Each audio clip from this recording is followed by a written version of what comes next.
El Instituto Sonorense de Cultura te invita a disfrutar la segunda edición del programa Cultura Sonora Digital. Quédate en casa y disfruta una oferta útil, efectiva, incluyente, diversa y creativa con la participación de la comunidad artística y cultural de Sonora. Comenzamos. Hola, soy Daniel Moreno, maestro de música y director de orquesta. En esta musicápsula revisaremos qué es la notación musical y cómo se relaciona esta con los elementos y los conceptos teóricos de la música. Este esfuerzo es parte del programa Cultura Sonora Digital 2020 en su segunda emisión y es organizado por el Instituto Sonorense de Cultura. En esta ocasión estamos en esta versión virtual debido a la contingencia sanitaria que estamos viviendo en estos momentos. Recuerda atender todas las medidas e indicaciones que las autoridades te indican. Bienvenidos. La música es un lenguaje y como casi todos los lenguajes también tiene su representación en la escritura. A esta le llamamos notación musical.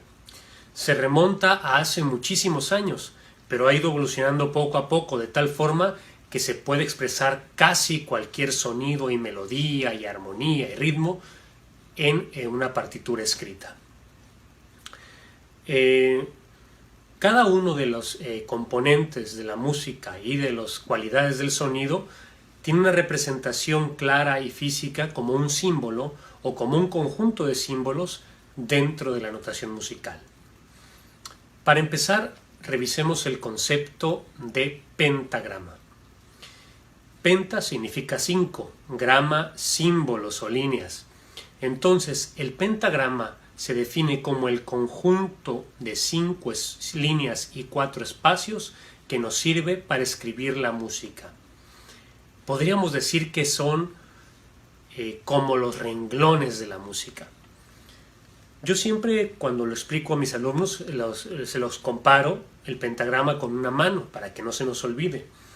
Puesto que la mano también tiene 5 líneas y 4 espacios. Entonces, es muy similar y es muy sencillo de aprender lo que es un pentagrama. Ahora bien, ¿cómo funciona el pentagrama? Y aquí es donde empezamos a descubrir cómo una cualidad del sonido, que es la altura, se representa claramente en la notación musical. Tenemos nuestro pentagrama y tenemos estas 5 líneas. Entre más abajo yo ponga los símbolos, que son los símbolos de sonido, que son como ruedas o bolitas, ahorita se los vamos a explicar, entre más abajo en el pentagrama los ponga, más grave será el sonido. Entonces de esa manera se representa la altura. Y entre más alto, más agudo. Es decir, si yo pongo sonidos hacia abajo del pentagrama, serán sonidos más graves, como estos. Y si pongo sonidos arriba, más arriba del pentagrama, en las líneas de arriba o en los espacios de arriba, serán sonidos agudos. Muy bien. Ahora, para poder entender un poco mejor este concepto, necesitamos revisar los nombres de las notas, es decir, como el alfabeto de la música. Y este consta nada más de 7 notas. Hay, por supuesto, muchas más. En la tradición occidental es una norma estas 7 notas, que serían do, re, mi, fa, sol, la, si. Son 7. Vamos a tocarlas en el piano. Do, re, mi, fa, sol, la, si. Y volvemos a repetir el do. Re, mi, fa, sol, la, si, do. Y seguimos con ese mismo orden de notas, con esos mismos nombres. Si se fijan, se repiten, ya sea hacia arriba o hacia abajo. Asimismo en el pentagrama. Si los tenemos hacia arriba, se van repitiendo o van continuando hacia arriba. Ponemos una nota en una línea, es una nota determinada, y en el espacio siguiente es la que sigue, y en la línea siguiente es la que siga. Y de esa forma funciona el pentagrama. Muy bien, estas notas, estos símbolos, se van escribiendo dentro de estas líneas y espacios del pentagrama para mostrarnos qué altura tienen y qué nombre van a llevar también, por supuesto.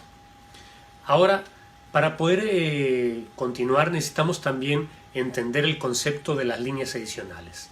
Las líneas adicionales son líneas que van por encima o por debajo del pentagrama y que nos sirven para escribir notas, ya sea por arriba, más agudas que las notas que pueden estar dentro del pentagrama, o más abajo, ¿sí? Se llaman líneas adicionales. Nuestro siguiente concepto son las claves. Las claves son símbolos muy bonitos que van al inicio del pentagrama, al inicio de la partitura, y son como un punto de referencia para indicarnos cómo vamos a leer nuestro pentagrama. Son 3 claves. Tenemos la clave de sol, que es este símbolo tan bonito, con este círculo en medio, con esta espiral en medio. Tenemos la clave de fa, también es muy bonita con estos 2 puntitos por un lado. Y tenemos también la clave de do.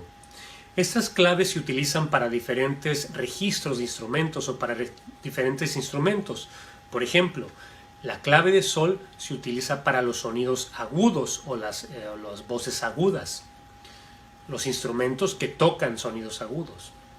La clave de fa se utiliza para instrumentos con registro grave, que producen sonidos graves o bajos. La clave de do se utiliza para instrumentos o voces medias. Por ejemplo, vamos a imaginar un violín lee la clave o toca o produce sonidos en la clave de sol. Si vamos a tocar un contrabajo o un cello o un trombón o una tuba, vamos a leer en la clave de fa, porque son instrumentos de sonidos graves. Y si vamos a tocar la viola, vamos a leer en la clave de do. También, por ejemplo, los instrumentos graves en sus sonidos más agudos, en su registro más agudo, leen también la clave de do. Asimismo, la viola en sus sonidos más agudos lee la clave de sol, como el violín.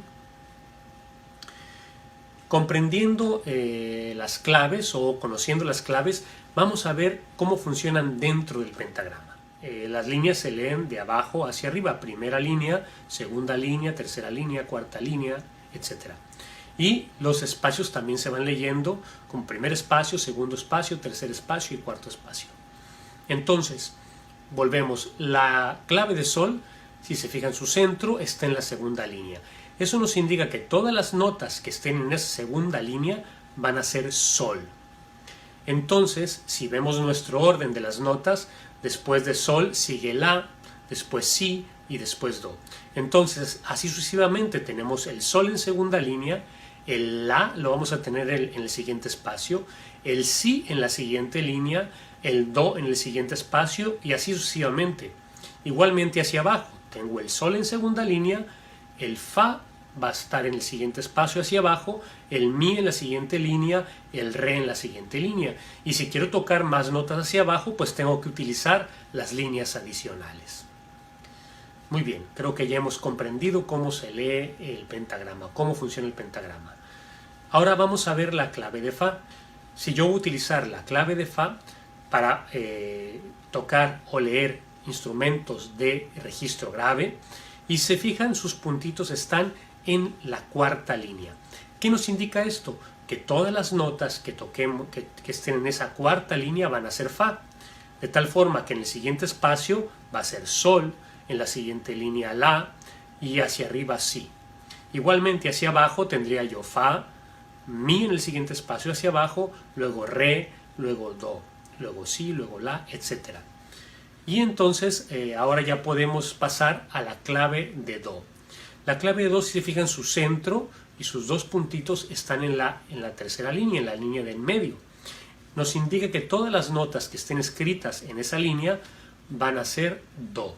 Y en el siguiente espacio re, mi, fa, sol, así como con las siguientes claves. Bueno, pero ¿por qué no utilizar una sola clave? Por la sencilla razón de que si yo toco notas graves o más agudas, por ejemplo, si estoy en la clave de sol y quiero tocar un instrumento grave, tendría que escribir notas adicionales, muchísimas notas adicionales abajo, lo cual me resultaría muy difícil de leer. Entonces las claves existen para simplificarnos la vida, para hacernos más fácil la lectura musical. Ahora vamos a pasar al concepto o a la representación en la notación musical del concepto de duración del sonido.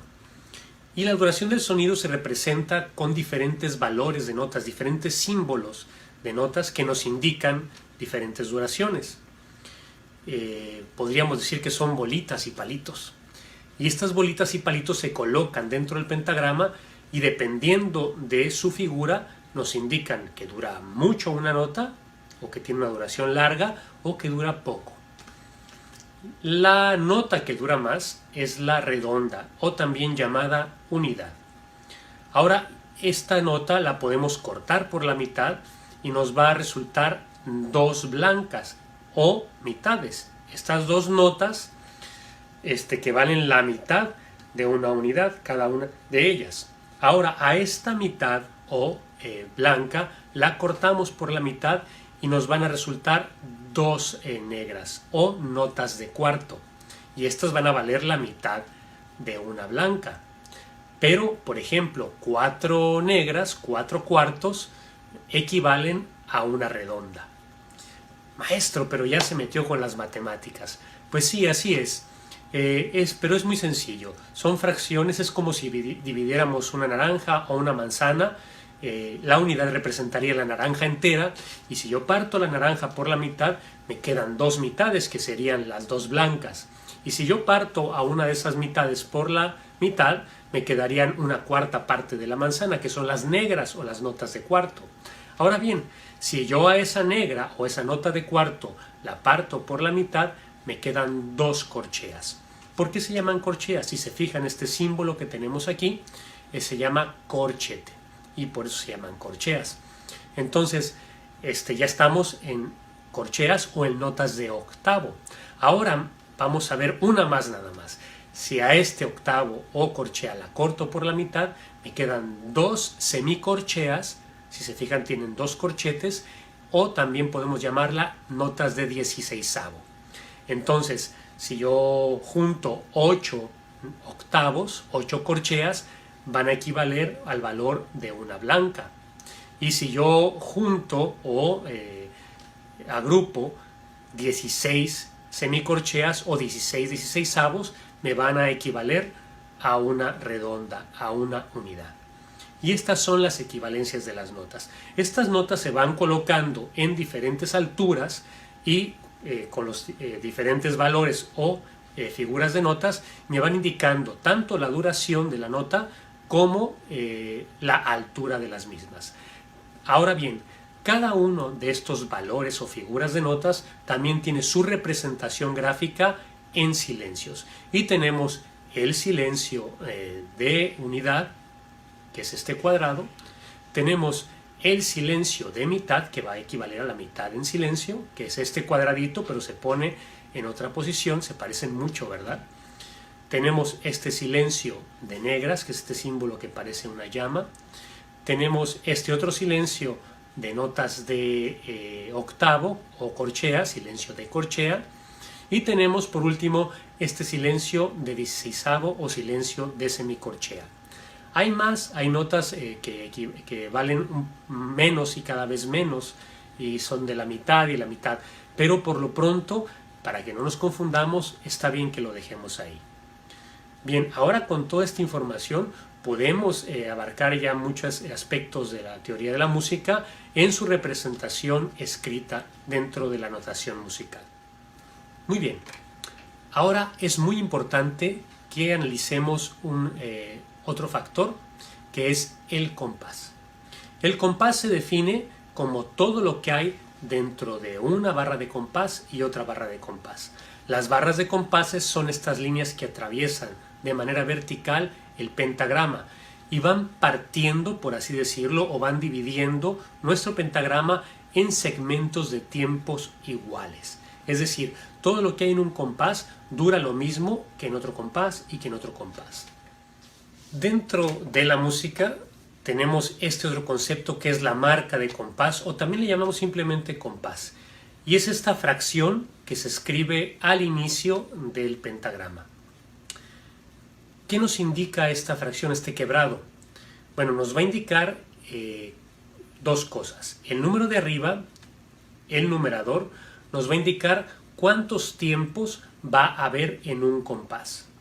Por ejemplo, si yo tengo el número 4, en el numerador me indica que va a haber 4 tiempos o 4 pulsaciones dentro de un compás, dentro de esas 2 barras de compás que habíamos comentado hace un momento.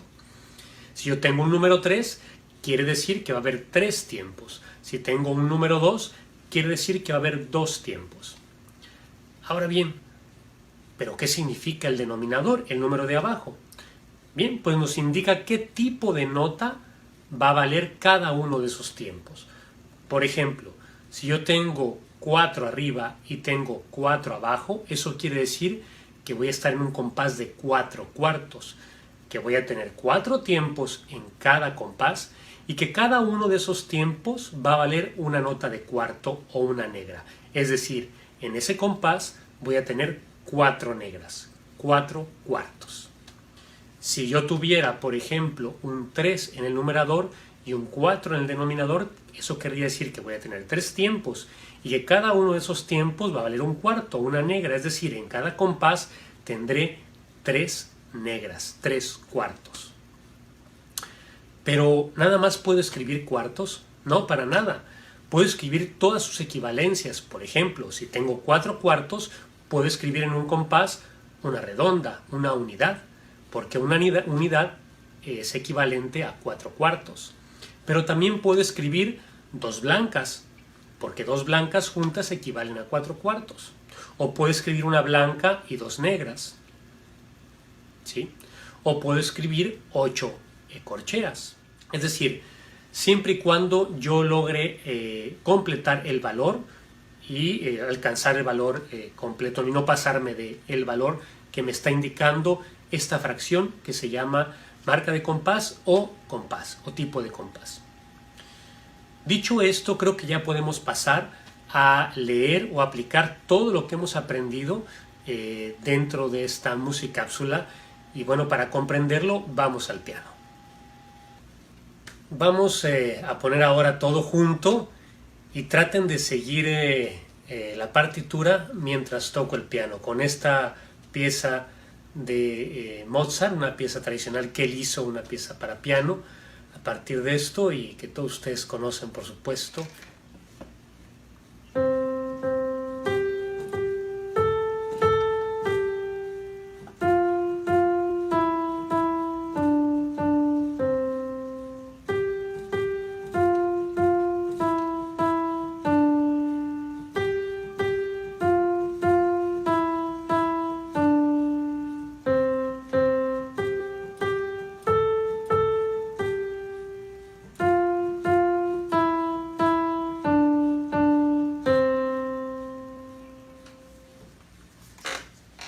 Muy bien, ¿pudiste seguirla? Seguro que sí.